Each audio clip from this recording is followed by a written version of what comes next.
ಬೆಂಗಳೂರು ಕರಗ ತಿಗಳರಪೇಟೆಯಲ್ಲಿ ಆಚರಿಸುವಂತಹ ವಾರ್ಷಿಕ ಹಬ್ಬ. ಇದನ್ನ ಮುಖ್ಯವಾಗಿ ಚಾಲುಕ್ಯ ರಾಜವಂಶದ ಸಮುದಾಯಕ್ಕೆ ಸೇರಿದಂತಹ ವೈನಿಕುಲ ಕ್ಷತ್ರಿಯರು ಈ ಹಬ್ಬವನ್ನು ಆಚರಿಸ್ತಾರೆ. ಆದರೆ ನಾನು ಆಗಲೇ ಹೇಳ್ತಾ ಇದ್ದೆ, ಯಾವುದೇ ಜಾತಿ ಧರ್ಮ ಇಲ್ಲಿ ಇಲ್ಲ, ಎಲ್ಲರೂ ಕೂಡ ಕರಗ ಪೂಜೆಯನ್ನು ಮಾಡ್ತಾರೆ. ಆದರೆ ಅಲ್ಲೊಂದು ಇರುತ್ತೆ, ಪ್ರತಿಯೊಂದು ಪ್ರದೇಶದಲ್ಲೂ ಸುಮಾರು 100 ಕಿಲೋಮೀಟರ್ಗೆ ತಕ್ಕಂತೆ ಒಂದೊಂದು ಪ್ರದೇಶದ ಒಂದೊಂದು ಆಚರಣೆಗಳಿರ್ತವೆ. ಆ ಆಚರಣೆಗಳನ್ನು ಅವರೇ ಮಾಡಬೇಕು ಅನ್ನುವಂಥದ್ದು ಹಿಂದೆಯಿಂದ ಬಂದಂಥ ಕಸ್ಟಮ್ ಆಗಿರ್ತದೆ, ಅಂದರೆ ಸಂಪ್ರದಾಯ ಆಗಿರುತ್ತೆ. ಸೊ ಅದೇ ರೀತಿಯಾಗಿ ಇಲ್ಲೂ ಕೂಡ ವೈನಿಕುಲ ಕ್ಷತ್ರಿಯರು ಆಚರಣೆ ಮಾಡ್ತಾರೆ. ಅವರ ಪರಂಪರೆಯ ಕಥೆಯನ್ನು ಆಧರಿಸಿ ದ್ರೌಪದಿ ಮತ್ತು ಯುಧಿಷ್ಠಿರಗಾಗಿ ದೇವಾಲಯಗಳನ್ನು ಅವರು ನಿರ್ಮಿಸಿದ್ರು. ಯಾವಾಗ? ಸುಮಾರು 800 ವರ್ಷಗಳ ಹಿಂದೆ. ಆಗಲೇ ನಿರ್ಮಾಣವಾದದ್ದು ಧರ್ಮರಾಯ ಸ್ವಾಮಿ ದೇಗುಲ. ಆದಿಶಕ್ತಿ ದ್ರೌಪದಿ ನೋಡಿ, ಈ ವೈನಿಕುಲ ಕ್ಷತ್ರಿಯರಿಗೆ ತಮ್ಮ ಶಕ್ತಿ ದೇವತೆ ಯಾರು, ತಮ್ಮ ಕುಲದೇವತೆ ಯಾರು ಅಂತಂದ್ರೆ ಅದು ಪಾಂಡವರ ಪತ್ನಿ ದ್ರೌಪದಿ. ಆದಿಶಕ್ತಿಯಾಗಿ ಆಕೆ ಹೊರಹೊಮ್ಮುತ್ತಾಳೆ ಅವರ ಪಾಲಿಗೆ. ಆದಿಶಕ್ತಿ ದ್ರೌಪದಿ ಕರ್ನಾಟಕ ರಾಜ್ಯದ ಪ್ರಮುಖ ಸಮುದಾಯಗಳಲ್ಲಿ ಒಂದಾದಂತಹ ಸುಮಾರು, ಅಂದರೆ ನಿಮಗೆ ಈ ದಕ್ಷಿಣ ಭಾರತದಲ್ಲೇ ಸುಮಾರು 5 ಕೋಟಿ ಜನಸಂಖ್ಯೆ ಅವರದ್ದೇ ಇದೆ. ಸೊ ಹಾಗಾಗಿ ಅವರು ಧರ್ಮರಾಯ ಸ್ವಾಮಿ ದೇಗುಲವನ್ನು ನಿರ್ಮಾಣ ಮಾಡ್ತಾರೆ. ಯಾವಾಗ? ಸುಮಾರು 800 ವರ್ಷಗಳ ಹಿಂದೆ. ಈಗಿರುವಂಥ ಧರ್ಮರಾಯ ಸ್ವಾಮಿ ದೇಗುಲವನ್ನು ನೀವೇನು ಗಮನಿಸ್ತಾ ಇದ್ದೀರಿ, ಇದಕ್ಕೆ 800 ವರ್ಷಗಳ ಹಳೆಯದ್ದು. ಈ ವೈನಿಕುಲ ಕ್ಷತ್ರಿಯರ ಕೆಲಸ ಏನು ಗೊತ್ತಾ? ಇವರು ಜಾಸ್ತಿ ತೋಟಗಾರಿಕೆ ಮತ್ತು ಕೃಷಿಯಲ್ಲಿ ಜಾಸ್ತಿ ತೊಡಗಿರ್ತಾರೆ. ಬೆಂಗಳೂರು ನಗರದ ಅತ್ಯಂತ ಹಳೆಯ ಸಮುದಾಯ. ನಮಗೆ ದೇವದತ್ತ ಶರ್ಮಾ ಅವರು ಹೇಳ್ತಾ ಇದ್ರು, ಇವರು ತಮಿಳುನಾಡು ಮೂಲದವರು ಅಂತ. ನನಗೆ ಅದೇ ಮ್ಯಾಟ್ರಿಗೆ ಬರ್ತೀನಿ. ಕರಗ ಹಬ್ಬವನ್ನು ಸಾಮಾನ್ಯವಾಗಿ ವೈನಿಕುಲ ಕ್ಷತ್ರಿಯರೇ ಮುನ್ನಡೆಸ್ತಾರೆ. ಕರ್ನಾಟಕ ಮತ್ತು ಆಂಧ್ರ ಪ್ರದೇಶದಲ್ಲಿ ಕರಗ ಪೂಜೆ ಆಗುತ್ತೆ. ತಮಿಳುನಾಡು ಪ್ರಮುಖ. ತಮಿಳುನಾಡು ಮತ್ತು ಕರ್ನಾಟಕ. ದಕ್ಷಿಣ ಭಾರತದಲ್ಲಿ ಸುಮಾರು 5 ಕೋಟಿ ಜನಸಂಖ್ಯೆಯನ್ನು ವೈನಿಕುಲ ಕ್ಷತ್ರಿಯರು ಹೊಂದಿದ್ದಾರೆ. ಇವರು ಪಲ್ಲವ ರಾಜವಂಶದ ಪಲ್ಲಿಗರು ಅಂತಲೂ ಕೂಡ ನಾವು ಇವ್ರನ್ನ ಕರಿತೀವಿ. ಮಹಾಬಲಿಪುರಂ ಪಂಚರಥವನ್ನು ನಾವು ಪ್ರಾಚೀನ ಕಾಲದಿಂದಲೂ ಕೂಡ ಆಂಧ್ರದ ಮೂಲಂಪೇಟೆಯಲ್ಲಿ ಅತ್ಯಂತ ಹಳೆಯ ದ್ರೌಪದಿ ದೇವಾಲಯಗಳಲ್ಲಿ ಕೂಡ ಒಂದನ್ನು ನಾವು ನೋಡಬಹುದು. ಯಾವುದು?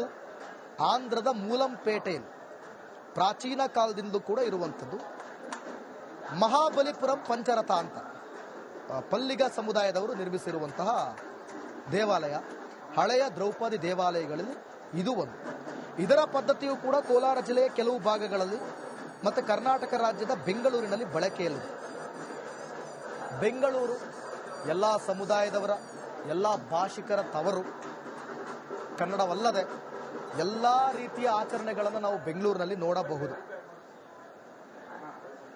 ಇನ್ನು ರಾಜ್ಯಾದ್ಯಂತ ವೈನಿಕುಲ ಕ್ಷತ್ರಿಯ ಸಮುದಾಯಕ್ಕೆ ಸೇರಿದಂಥ ಸುಮಾರು 40 ಲಕ್ಷ ಜನರು ಇಲ್ಲಿ ವಾಸಿಸ್ತಾ ಇದ್ದಾರೆ ಅನ್ನುವಂಥ ಮಾಹಿತಿ ನಿಮಗಿದು ಎಕ್ಸ್ಟ್ರಾ ಮಾಹಿತಿ ಕೊಡ್ತಾ ಇರೋದು. ಯಾವ್ಯಾವ ಭಾಗದಲ್ಲಿ ಹೆಚ್ಚಾಗಿದ್ದಾರೆ ಅಂತ ನೋಡೋದಾದ್ರೆ ಬೆಂಗಳೂರಿನಲ್ಲಿ ಸಾಕಷ್ಟಿದ್ದಾರೆ. ಅದು ಬಿಟ್ಟು ಹೊಸಕೋಟೆ, ಮಾಲೂರು, ಕೋಲಾರ ಎಲ್ಲ ಬಾರ್ಡರ್ ಮತ್ತು ಆನೇಕಲ್ ತಾಲೂಕುಗಳಲ್ಲಿ, ನಗರ ಮತ್ತು ಗ್ರಾಮೀಣ ಪ್ರದೇಶಗಳಲ್ಲಿ ವೈನಿಕುಲ ಕ್ಷತ್ರಿಯರು ಹೆಚ್ಚಿನ ಸಂಖ್ಯೆಯಲ್ಲಿ ಇದ್ದಾರೆ. ಮೂಲತಃ ಇವರು ನಾನು ಆಗಲೇ ಹೇಳಿದಾಗೆ ಕೃಷಿ ಮತ್ತು ತೋಟಗಾರಿಕಾ ಚಟುವಟಿಕೆಯನ್ನು ಅವಲಂಬಿಸಿರೋರು. ಇನ್ನು ದೃಶ್ಯದಲ್ಲಿ ಗಮನಿಸ್ತಾ ಇದ್ದೀರಿ,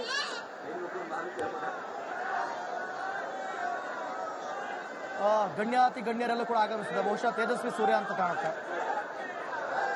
ಅವರು ಮತ್ತೆ ಅವರ ಧರ್ಮಪತ್ನಿ. ಆಹಾ ನೋಡಿ, ಎಲ್ಲ ಒಂದು ಎಲ್ಲೆಲ್ಲಿ ಹೋಗಬಹುದು ಅವರು ಧಾರ್ಮಿಕ ಸ್ಥಳಗಳಿಗೆ ಅಲ್ಲೆಲ್ಲೂ ಕೂಡ ಭೇಟಿ ಕೊಡ್ತಾ ಇದ್ದಾರೆ. ಅದರಂತೆ ಈಗಷ್ಟೇ ರೀಸೆಂಟ್ ಆಗಿ ದಾಂಪತ್ಯ ಜೀವನಕ್ಕೆ ಕಾಲಿಟ್ಟಿದ್ದು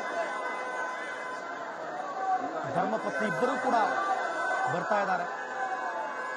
ಕರಗ ಮಹೋತ್ಸವವನ್ನು ಕಣ್ತುಂಬಿಕೊಳ್ಳುವುದಕ್ಕೆ, ದ್ರೌಪದಮ್ಮನ ದರ್ಶನವನ್ನು ಪಡೆಯೋದಕ್ಕೆ ತೇಜಸ್ವಿ ಸೂರ್ಯ ಮತ್ತೆ ಅವರ ಪತ್ನಿ ಆಗಮಿಸುತ್ತಿದ್ದಾರೆ. ಅವರ ಬೆಂಬಲಿಗರು ಕೂಡ ಜೊತೆಯಲ್ಲಿದ್ದಾರೆ. ಸಾಕಷ್ಟು ಜನ ಸೇರಿದ್ದಾರೆ. ಅದರ ನಡುವೆ ಅವ್ರು ಹೋಗಬೇಕು, ಬಹಳಷ್ಟು ಕಷ್ಟ ಆಗುತ್ತೆ. ಅಲ್ಲಿ ಅವರ ಬೆಂಬಲಿಗರು ಸಾಥ್ ಕೊಡ್ತಾ ಇದ್ದಾರೆ. ಮತ್ತೆ ಪ್ರತಿ ವರ್ಷ ಕೂಡ ಲಕ್ಷಾಂತರ ಜನ ಸೇರ್ತಾರೆ. ನೋಡಿ, ಗಮನಿಸ್ತಾ ಇದ್ದೀರಿ ನೀವು ದೃಶ್ಯದಲ್ಲಿ. ಯಾವುದೇ ಅಹಿತಕರ ಘಟನೆಗಳು ಕೂಡ ನಡಿಬಾರದು. ಯಾಕೆ ಅಂತಂದ್ರೆ ನಿಮಗೆ ಈ ರೀತಿ ಜನ ಸೇರಿದಂಥ ಸಂದರ್ಭದಲ್ಲಿ ಏನಾಗುತ್ತೆ ಅಂತ ಗೊತ್ತಿದೆ ನಿಮಗೆ. ಕಳೆದ ಬಾರಿ ಕರಗದಲ್ಲಿ ಏನಾಗಿತ್ತು ಅಂತ ನಾನು ಮತ್ತೆ ಅದನ್ನು ನಿಮಗೆ ಹೇಳೋದು ಬೇಡ.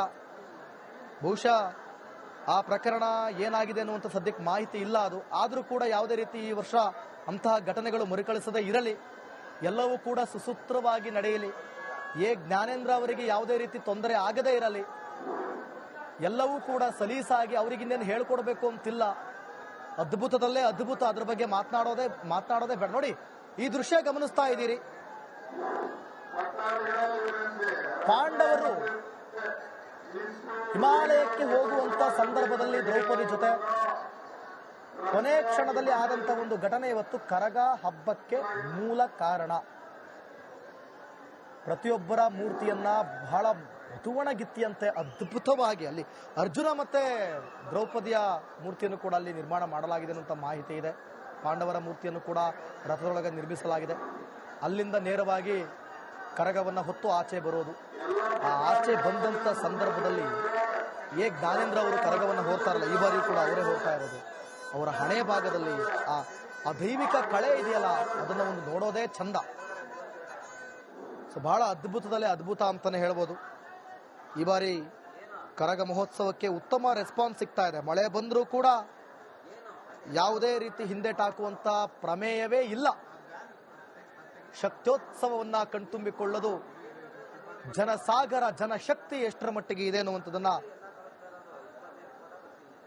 ಇದು ದ್ರೌಪದಮ್ಮನ ಶಕ್ತಿ ಅಂತಾನೆ ಹೇಳ್ಬೋದು. ದ್ರೌಪದಮ್ಮನ ಭಕ್ತಿ, ಜನಸಂಖ್ಯೆಯ ಶಕ್ತಿ. ದ್ರೌಪದಮ್ಮನ ನೋಡೋದಕ್ಕೆ ಭಕ್ತರು ಕಾತರದಿಂದ ಕಾಯ್ತಾ ಇದ್ದಾರೆ. ಸಿಎಂ ಭಾಗಿಯಾಗಿದ್ರು. ಬಹುಶಃ ಕರಗ ಹೊರಡುವ ಸಂದರ್ಭದಲ್ಲಿ ಮತ್ತೆ ಬರಬಹುದು ಅಂತ ಕಾಣುತ್ತೆ. ಸುಮಾರು ಕರಗ ಉತ್ಸವ 1 ಗಂಟೆ ತಡವಾಗಿ ಆರಂಭ ಆಗುತ್ತೆ. ಮಧ್ಯರಾತ್ರಿ 1:30 ಅಂತ ಹೇಳಲಾಗ್ತಾ ಇದೆ, 12:15 ಅಂತ ಹೇಳಲಾಗಿತ್ತು.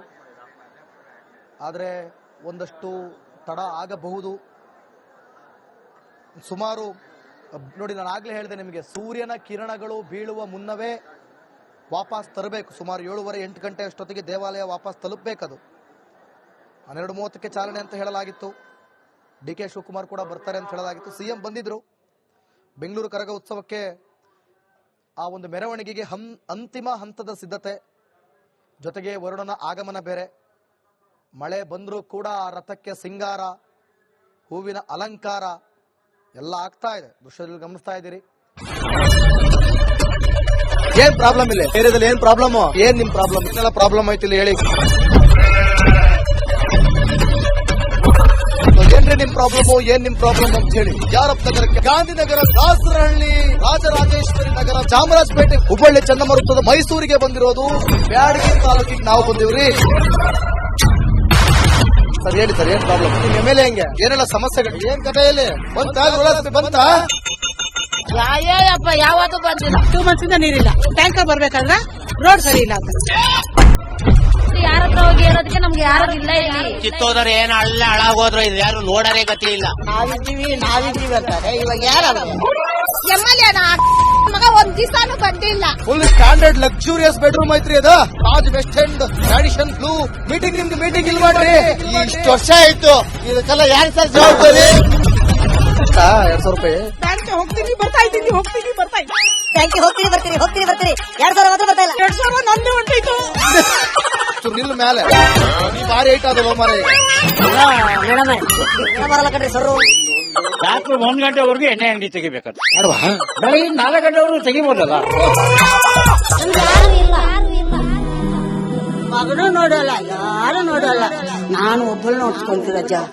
ಮೊಮ್ಮಕ್ಕಳಿಗೆ ಅಮ್ಮ ಅಪ್ಪ ಇಲ್ಲ, ಅವರು ನೋಡಿ ಬರ್ತಾ ಇದೀವಿ. ದೇವ್ರು ಬಿಟ್ಟಂಗೆ ಆಗುತ್ತೆ.